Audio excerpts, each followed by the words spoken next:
যদি কখনো এমন একটা দিন চলে আসে যেখানে টাকার লোভে আপনাকে নিজের মা এবং নিজের বোন মিলে গলা কেটে খুন করে ফেলে, আর এমনই একটি কাহিনী আজকে আমি আপনাদেরকে শোনাবো যেটা রেশ আপনার ব্রেনে থেকে যাবে কয়েক ঘন্টা। তো চলুন মূল গল্পে চলে যাই।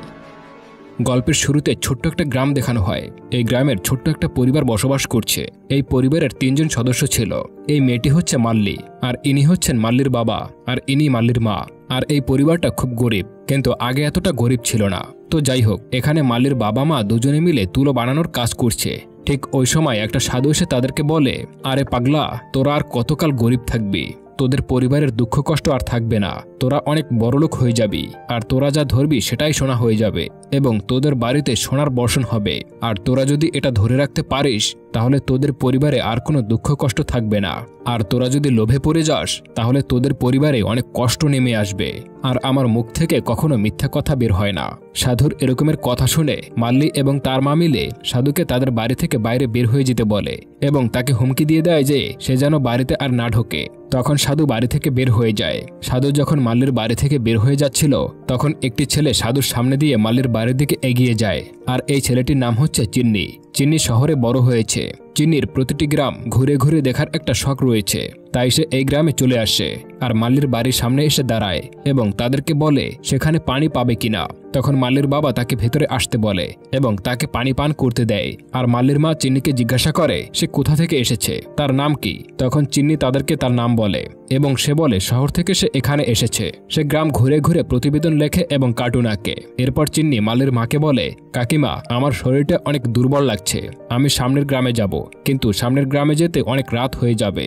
যদি আপনি কিছু মনে না করেন তাহলে আমি কি আপনাদের এখানে একটা রাত কাটাতে পারি? তখন মাল্লির বাবা চিন্নিকে বলে, আমরা তোমাকে বসতে দিয়েছি বলে তুমি কি শুতে যাবে? তখন চিন্নি তাদেরকে বলে, দেখেন, আপনারা আমাকে ভুল বুঝবেন না, আমি একটি রাত থেকে তারপর চলে যাব। আপনারা আমাকে যেখানে থাকতে দিবেন আমি ঠিক সেখানেই থাকবো, এটা নিয়ে আমার কোনো সমস্যা হবে না।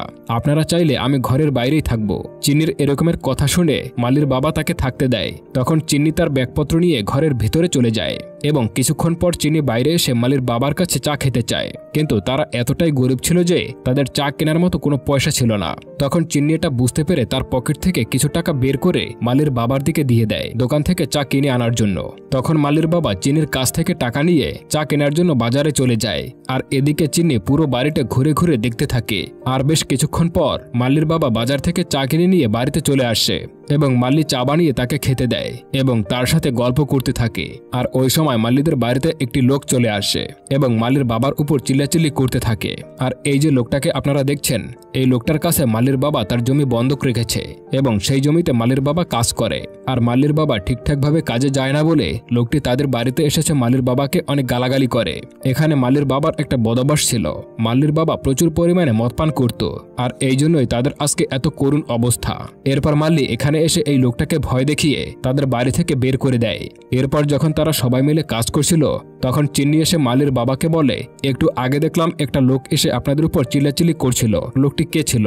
তখন মাল্লির বাবা চিন্নিকে সবকিছু খুলে বলে আমরা তার কাছে আমাদের জমি বন্ধক দিয়ে টাকা এনেছিলাম এবং সুদ সমেত অনেক টাকা হয়ে গিয়েছে, যেটা আমাদের পক্ষে দেওয়া সম্ভব না। চিন্নি মাল্লির বাবার মুখে এসব কথা শুনে ঘরের ভেতরে চলে যায় এবং তার হাতে একটা ব্রিফকেস নিয়ে বাইরে চলে আসে। তাদেরকে বলে, আপনাদের ধার পরিশোধ করার জন্য কত টাকা দরকার? মাল্লির বাবা তখন চিন্নিকে বলে, 32,000 টাকা ধার এনেছিলাম, আর এখন 35,000 টাকা হয়ে গেছে সুদ সমেত। তখন তার সামনে ব্রিফকেসটা খুলে দেয়, আর এই ব্রিফকেসের ভেতরে অনেক টাকা আর সোনার গয়না ছিল এবং তাদেরকে বলে, এই টাকা দিয়ে আপনারা আপনাদের ঋণ পরিশোধ করতে পারবেন। যেটা দেখে তারা অনেক বেশি অবাক হয়ে যায় এবং ব্রিফকেসের দিক এক নজরে তাকিয়ে থাকে এবং মাল্লির চেহারা দেখে আমরা বুঝতে পারি এই টাকা আর সোনার গয়না দেখে মাল্লি অনেক খুশি হয়ে গিয়েছে এবং তার ভেতরে একটা লোভ তৈরি হয়ে গেছে, কিন্তু এই বিষয়টা সে কাউকে বুঝতে দেয় না এবং চিন্নিকে বলে, আমরা কি আপনাকে বলেছি যে আমরা সমস্যায় আছি আর আপনি আমাদেরকে ভিক্ষা দিচ্ছেন? চিন্নি তখন তাদেরকে বলে, আপনারা অনেক ভালো মানুষ, তার জন্যই তো একজন অচেনা মানুষকে আপনাদের বাড়িতে থাকতে দিয়েছেন। ঠিক তখনই মাল্লি আর চিন্নির উপরে একটি টিকটিকি পড়ে যায়। তখন মাল্লির মা চিন্নিকে বলে, বাবা, এটা খুব খারাপ লক্ষণ, তোমরা দুজনে তাড়াতাড়ি গোসল করে নাও। মাল্লির মায়ের এটি ধারণা যে যদি মানুষের শরীরে টিকটিকি পড়ে যায় তাহলে এটি খারাপ কোনো লক্ষণ, তাই তাদেরকে গোসল করার জন্য পাঠিয়ে দেয়। এদিকে মাল্লি গোসল করছিল আর সেই সোনার গয়নার কথা ভাবছিল আর কল্পনায় দেখতে থাকে যে মাল্লি সোনার গয়নাগুলো পরে আছে আর চিন্নির সাথে সময় কাটাচ্ছে। এই বিষয়টা দেখে আমরা বুঝতে পারি মাল্লির ভেতরে লোভ জন্ম নিয়েছে এবং তার চরিত্র খারাপ হয়ে যাচ্ছে। আর এইদিকে চিন্নি গোসল শেষ করে তার চুল ঠিক করছিল, সেখানে মাল্লি চলে আসে আর চিন্নি মাল্লিকে বলে তুমি চাইলে গয়নাগুলো পরে দেখতে পারো। এই বলে চিন্নি ব্রিফকেসটা থেকে গয়নাগুলো বের করতে থাকে আর এই গয়নাগুলো দেখে মাল্লির আবারও লোভ লাগতে শুরু করে। আর মাল্লির চেহারা দেখে আমরা বুঝতে পারি মাল্লি এখানে চিন্নির সাথে শারীরিক কোনো সম্পর্ক সৃষ্টি করার কথা ভাবছে এবং চিন্নির কাছে গিয়ে তার কাপড় উপরে তুলতে থাকে। এটি দেখে চিন্নি তাকে মারতে গিয়ে থেমে যায় এবং তাকে বলে তুমি কি করছো? একটা ছেলের সামনে লজ্জা করছে না তোমার? আমি আসার পর থেকেই দেখছি তোমার নজর ভালো না, আমার দিকে তুমি সবসময় ভুল উদ্দেশ্য নিয়ে তাকাও। তখন মাল্লি চিন্নিকে বলে আমার পা কেটে গেছে, তাই সেটি দেখানোর জন্যই কাপড় তুলেছি। আমার থাই দেখিয়ে আপনার কোলে উঠতে চাইনি, আমি গয়না পরতে চেয়েছিলাম বলে আমার চরিত্র খারাপ বললেন আপনি।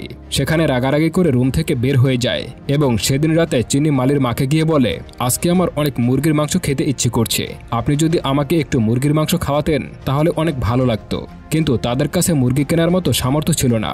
তখন চিন্নি মালির বাবাকে কিছু টাকা দিয়ে সবকিছু কিনে আনার জন্য বাজারে পাঠিয়ে দেয় আর মালির বাবা টাকা নিয়ে বাজারে চলে যায়। আর এদিকে মালি সেই সাধুর কথা ভাবতে থাকে যে সাধু তাদেরকে বলেছিল খুব শীঘ্রই তারা বড়লোক হয়ে যাবে এবং তাদের বাড়িতে সোনার বর্ষণ হবে। তখন মাল্লির মাথায় একটি খারাপ এবং জঘন্যতম চিন্তাভাবনা চলে আসে আর মাল্লি চিন্নিকে মেরে ফেলার সিদ্ধান্ত নেয় আর এই বিষয়টা তার মাকে জানিয়ে দেয় এবং তাকে বলে তোমার মনে আছে কিছুদিন আগে আমাদের বাড়িতে একজন সাধু এসেছিল এবং আমাদেরকে বলে গিয়েছে আমরা খুব তাড়াতাড়ি বড়লোক হয়ে যাব আর আমাদের বাড়িতে সোনার বর্ষণ হবে আর আমরা যদি চাই সেটি আজকে রাতেই করতে পারবো। মাল্লি তখন তার মাকে এসব বলে। মাল্লি যখন তার মাকে এসব কথা বলছিল তখন মাল্লির বাবা বাজার থেকে এসে তাদের এইসব কথাগুলো শুনে নেয়। এরপর মাল্লির বাবা ঘরে এসে বাজারগুলো মাল্লির মাকে দিয়ে দেয়। তখন মাল্লির মা মাল্লির বাবাকে বলে মাল্লি চিন্নিকে মেরে ফেলার সিদ্ধান্ত নিয়েছে এবং তাকে মেরে ফেললে আমরা অনেক বড়লোক হয়ে যাব। তখন মাল্লির বাবা তাদেরকে বলে তাহলে চিন্নিকে মেরেই ফেলো। এরপর তারা তিনজনে মিলে বসে একটা প্ল্যানিং করতে থাকে যে কিভাবে তারা চিন্নিকে খুব সহজেই মেরে ফেলতে পারবে এবং কিভাবে মারলে তাদের কাজটা আরো সহজ হয়ে যাবে বা কাজটা খুব তাড়াতাড়ি করতে পারবে। এরপর মাল্লির বাবা তার মাকে বলে আমি তো আমার মেয়ের কোনো আশাই পূরণ করতে পারিনি, আজকে চিন্নিকে মেরে আমার মেয়ের আশাটা পূরণ করে দেব। তোমাদের যা করা দরকার তোমরা তা করো আর আমার পুরুষ হয়ে যতটা কাজ করা দরকার আমি সেটা করে দেব।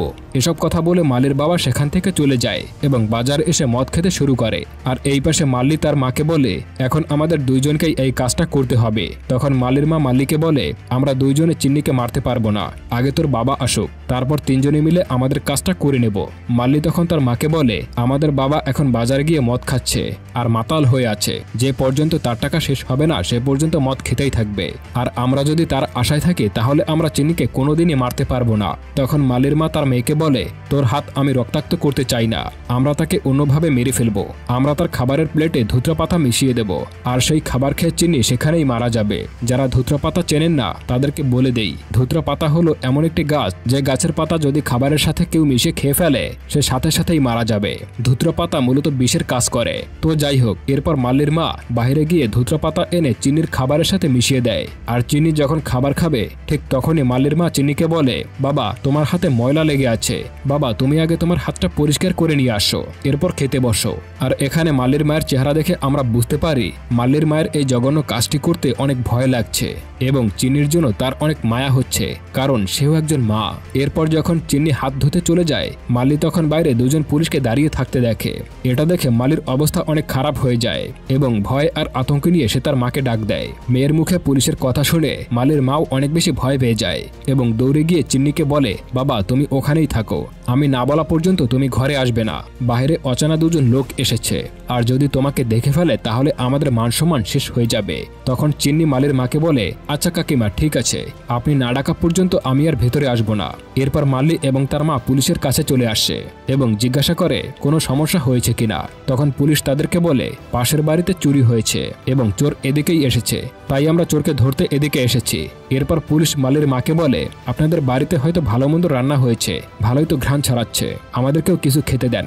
এরপর তারা খেতে বসে যায়। মাল্লির মা তাদেরকে বলে আপনারা এই খাবারটি খেয়েন না, এটা এঁটো খাবার আর আপনারা হচ্ছেন আমাদের বাড়ির অতিথি, আমরা কিভাবে আপনাদেরকে এটো খাবার খেতে দেই, কারণ এই খাবারটি ছিল চীনের খাবার আর এই খাবারটিতে মালির মা ধুতরা পাতা মিশিয়ে দিয়েছিল। এই খাবার যদি পুলিশরা খেয়ে নিত তাহলে এখানেই মারা যেত। তাই মালির মা এই খাবারটা তাদেরকে কোনোভাবেই খেতে দেয় না। মালির মা যখন এই খাবারগুলো নিয়ে যাচ্ছিল তখন হুট করে তার হাত থেকে খাবারটি মাটিতে পড়ে যায়। মালি এই খাবারগুলো নিয়ে বাইরে রেখে আসে আর তার পোষা কুকুরটি খাবারগুলো খেয়ে নেয়। আর এই পাশে দুজন পুলিশ অফিসার খাবারগুলো তৃপ্তি সহকারে খাচ্ছিল। খাওয়া শেষ করে যখন তারা বাড়ি থেকে বেরিয়ে যাবে তখন দেখে কুকুরটি ধুতরা পাতা মেশানো খাবার খেয়ে সেখানেই মরে পড়ে আছে। পুলিশ তখন কুকুরটিকে দেখে জিজ্ঞাসা করে, একটু আগেই তো কুকুরটি ডাকছিল, এখন কুকুরটি এভাবে পড়ে আছে কেন? মালি তখন ভয়ে ভয়ে বলে, রাতের খাবার খেয়ে কুকুরটি ঘুমিয়ে পড়ে আর এখন মনে হয় কুকুরটি ঘুমিয়ে পড়েছে। আর পুলিশ এই বিষয়টিকে পাত্তা না দিয়ে বাইরে চলে যায়। আর এই যাত্রায় চিন্নি তাদের হাত থেকে বেঁচে যায়। আর মালি কুকুরটিকে নিয়ে মাটি চাপা দিতে যাবে তখন চিন্নি মালিকে বলে, কুকুরটির কি হয়েছে, ওকে এভাবে কোথায় নিয়ে যাচ্ছ? মালি তখন ভয় ভয় চিন্নিকে বলে, কুকুরটি ঘুমিয়ে পড়েছে তাই ওকে শুতে দিতে যাচ্ছি। এরপর মালি কুকুরটিকে মাটি চাপা দিয়ে দেয়। মালি যখন দেখতে পেল ধুতরা পাতা মিশিয়ে চিন্নিকে মারতে পারেনি তখন মালি হাতে একটা ছুরি নিয়ে চিন্নিকে জবাই করার জন্য এগিয়ে যেতে থাকে। তখন মালির মা তাকে এই কাজটি করতে বাধা দেয়। মালি তখন তার মাকে বলে, আমাকে বাধা দিও না মা, আজকে যদি চিন্নিকে না মারতে পারি তাহলে আমরা আজীবন গরিব হয়ে থাকব, কোনোদিনও বড়লোক হতে পারবো না। আর এখন পর্যন্ত আমার বিয়েই হচ্ছে না এই টাকা পয়সার জন্য, তাই আজকে আমাকে বাধা দিও না। মেয়ের মুখে এমন কথা শুনে তখন তার হাতটি ছেড়ে দেয়। এরপর মাল্লি হাতে একটা ছুরি এবং আরেক হাতে একটা কাপড় নিয়ে চিনির দিক এগিয়ে যায় এবং তার পাশে গিয়ে বসে তাকে জবাই করার জন্য। আর এপাশে যখন মালির বাবা মদ খাচ্ছিল তখন সেখানে থাকা একটা লোক মালির বাবাকে বলে, আজকে আমি তোমাকে একটা খুশির সংবাদ দেব, যে সংবাদ শোনার পর তোমার নেশা কেটে যাবে এবং তুমি সব থেকে বেশি খুশি হয়ে যাবে। এরপর লোকটি চিনির বাবাকে সবকিছু বলতে থাকে। আর আমাদের ফ্ল্যাশব্যাকে দেখানো হয় চিন্নি এই মদের দোকানে এসে তাদেরকে বলে, সুব্বারের ছেলে চিন্নি আমি। তার মুখে একথা শুনে সেখানে থাকা দুজন লোক দাঁড়িয়ে যায় এবং চিন্নিকে বলে, তুমি সেই ছেলে যে ছোটবেলা বাড়ি থেকে পালিয়ে গিয়েছিলে? এরপর চিন্নি তাদেরকে সবকিছু খুলে বলে এবং চিন্নি যে ফিরে এসেছে এটা যেন তার বাবা মায়ের কাছে না বলে, কারণ চিন্নি তার বাড়িতে কিছুদিন থাকার পর তার বাবা মাকে সব সত্যি কথা বলতে চেয়েছিল। এরপর দৃশ্যটি বর্তমানে ফিরে আসে এবং তাদের মুখে মালির বাবা এসব কথা শুনে দোকান থেকে তাড়াহুড়া করে বাড়ির উদ্দেশ্যে বেরিয়ে যায়, কিন্তু এদিকে সব শেষ হয়ে গেছে। মাল্লি অজান্তেই নিজের হাতে নিজের আপন ভাইকে জবাই করে ফেলেছে। এদিকে যখন মালির বাবা বাড়িতে এসে পৌঁছায় এর আগেই সবকিছু শেষ হয়ে যায় আর ছেলেকে এভাবে পড়ে থাকতে দেখে তার নাম ধরে ডাকতে শুরু করে। আর এই বিষয়টি দেখে মাল্লি এবং মাল্লির মা অনেক বেশি অবাক হয়ে যায়। মাল্লির বাবা নিজের কপাল চাপড়াচ্ছে আর সব সত্যি কথা তাদেরকে খুলে বলছে যে এটা আমাদের সেই হারিয়ে যাওয়া ছেলে যে এত বছর পর আমাদের কাছে আবার ফিরে এসেছিল আর আমরাই তাকে টাকার লোভে মেরে ফেলেছি। মাল্লির বাবার মুখে এসব কথা শুনে তারা সবাই কান্নায় ভেঙে পড়ে। এরপর আমাদেরকে আবারও ফ্ল্যাশব্যাক দেখানো হয় ছোটবেলায় চিন্নি মাল্লির চুল কেটে দেওয়ায় তার মা তাকে অনেক বকাঝকা করে আর চিন্নি ভয় পেয়ে বাড়ি থেকে পালিয়ে যায়। সেই দিন থেকে আর কোনোদিনও চিন্নি বাড়িতে ফিরেনি। এরপর দৃশ্যটি বর্তমানে ফিরে আসে আর মাল্লি বলে, সব আমার জন্যই হয়েছে, আমি নিজের অজান্তেই আমার ভাইকে মেরে ফেলেছি। এরপর মাল্লির মা ধুতরা পাতা মেশানো খাবার এনে খেতে শুরু করে এবং তার খাওয়া দেখে মাল্লিও খাবারগুলো খেতে থাকে এবং সাথে সাথে তার বাবাও ধুতরা পাতা মেশানো খাবার খেয়ে নেয়। এরপর মাল্লির বাবা তাদের উপর তুলা ফেলে দিয়ে সেখানে আগুন ধরিয়ে দেয় এবং সারা বাড়িতে আগুন লেগে যায় আর তাদের পুরো ফ্যামিলি এই আগুনে পুড়ে মরে যায়। আর এখানেই এই মুভিটা শেষ হয়ে যায়। আমাদের কখনই লোভ করা উচিত না, কারণ লোভ আমাদেরকে ভুল পথে নিয়ে যায়, ভুল সিদ্ধান্ত নিতে বাধ্য করে এবং এর ফলে আপনার লাভের থেকে ক্ষতিই বেশি হবে। আমাদের সবসময় এই নীতি বাক্যটি মাথায় রাখা উচিত, লোভে পাপ, পাপে মৃত্যু। তো বন্ধুরা, কেমন লাগলো আজকের মুভিটি? যদি মুভিটি ভালো লেগে থাকে তাহলে অবশ্যই লাইক করতে পারেন। চ্যানেলটি সাবস্ক্রাইব করে না থাকলে অবশ্যই সাবস্ক্রাইব করবেন। এতক্ষণ ভিডিওটি দেখার জন্য অসংখ্য ধন্যবাদ।